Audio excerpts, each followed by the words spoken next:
helping people with urgency. That's what I want to talk to you about today. When somebody asks you for help, act immediately.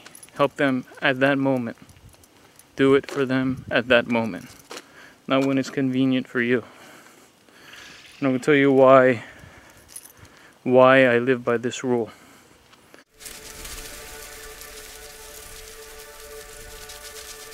Second, before we go any further, you have an opportunity to participate in the real-time creation of an NGO. How cool is that? All you have to do is subscribe to our YouTube channel or forward this video via your timeline on Facebook or your story on Facebook. That will help us a lot. Thank you. Enjoy the video.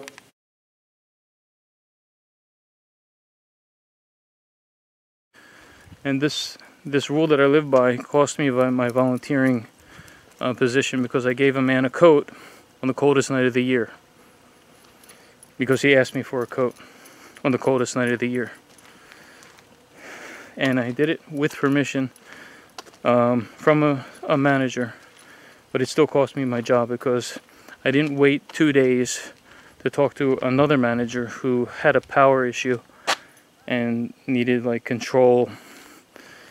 And really, it shouldn't have been a problem, and it wasn't going to be a problem. But there's a lot of politics at play everywhere, and it's a shame.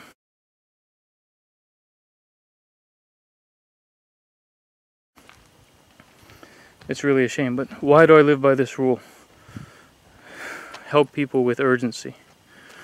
The reason is because of 2 experiences in my life where I didn't help people urgently, immediately, when they asked me for help, in the way that they asked me for help, for the help that they asked me for. And because of that, 2 lives have been lost.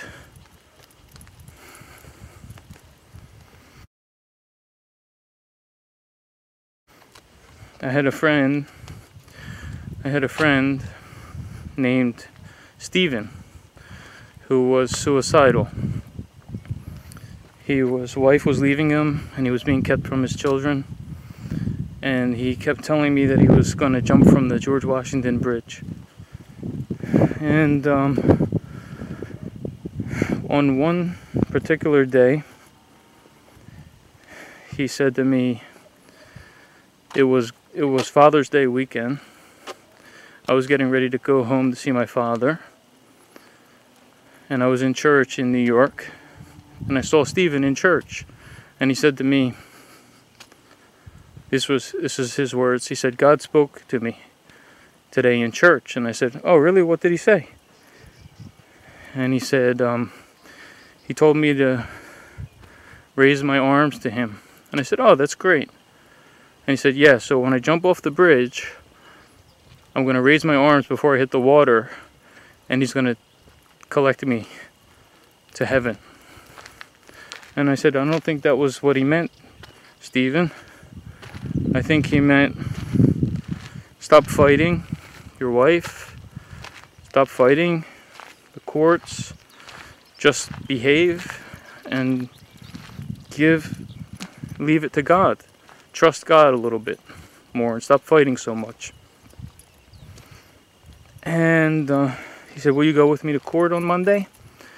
And I said, I would normally go with you, but it's Father's Day weekend, and I'm going to go see my father in Philadelphia for Father's Day weekend. And I went to Philadelphia. And I felt that it was urgent. And so I asked another friend to go with Stephen. And this other guy was as diligent as I am, even more diligent, but he lived in New York. And he went with Stephen to the court. And I also called a bishop, since this was like a religious thing. I called a bishop and I said, "Can you call Stephen and please talk to him, because I think the way he's interpreting something religiously, you can help him with and convince him not to kill himself." And a few days later, I called the bishop. The bishop said, "Sorry about your friend." And I said, "What do you mean?" He said, "You didn't hear? He killed himself on Monday." And I said, but I told you to call him. Did you call him? And he said, I called him. I didn't understand that it was this serious. And I spoke with him, but... So then I called the other friend. I said, did you go with him to the court? And he said, yeah, I went with him, but he freaked out at the judge. And he ran out of the court. I couldn't stop him. He got into a taxi and went immediately to the bridge and jumped off. If I was there, I can't say what would have happened, but I know that I would have jumped into it. If first of all, he wouldn't have got past me. I would have tackled him. I would have chased him. He wouldn't have got away from me because I knew how urgent it was. And I don't give up. And I take it to the extreme. And if he got into a taxi, I would have got into another taxi and chased him down. And even if it meant running on the ledge of the bridge to stop him, I would have done that. Stephen's not alive today because I didn't act at the moment he wanted me to do what he wanted me to, or what I knew was necessary.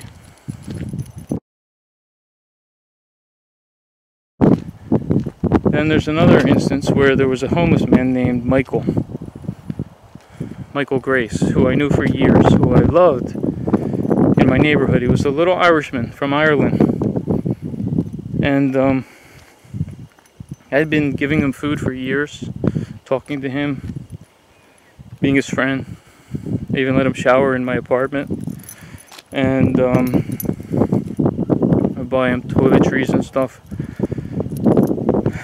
And he disappeared for a whole winter. And it was actually a good thing, but it was bad, but it was good. He got hit by a car and he spent the whole winter in the hospital. But being in the hospital all winter saved his life because it was the really coldest winter I can remember in New York. Cold and snowy winter.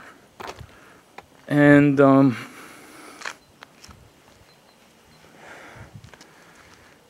and Michael shows up that spring, and he was rejuvenated and he was healthy, vibrant. And he says, hey, remember that you were telling me you could help me get an apartment through the city? And I said, yeah.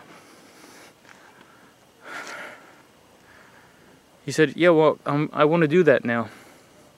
And I had something very important I had to do, some paperwork that I was troubled about that I needed to get done over a period of a couple weeks. And I told him, can you wait a couple weeks? I have to take care of something. A couple weeks later, when I was looking for Michael, I couldn't find him. And I asked this newspaper stand guy where Michael was, and he said he died. And that was devastating. That was just devastating.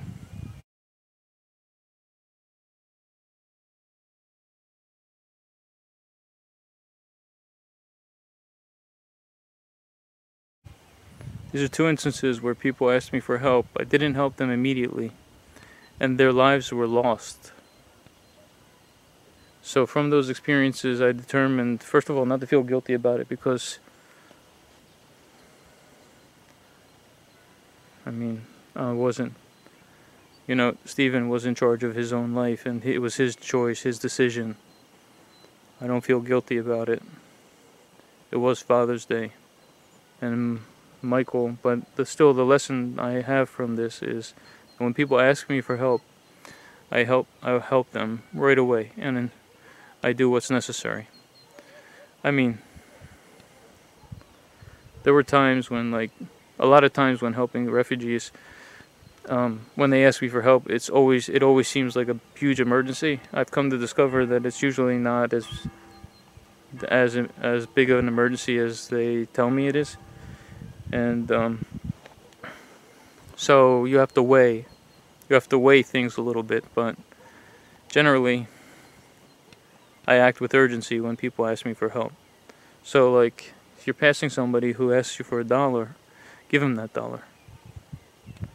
Give him that $1. You don't know how important that $1 is to him right now at this moment. Or somebody somebody you know asks you for something, some sort of help, don't judge that person. Help that person right there and then. Don't ask questions. Just help.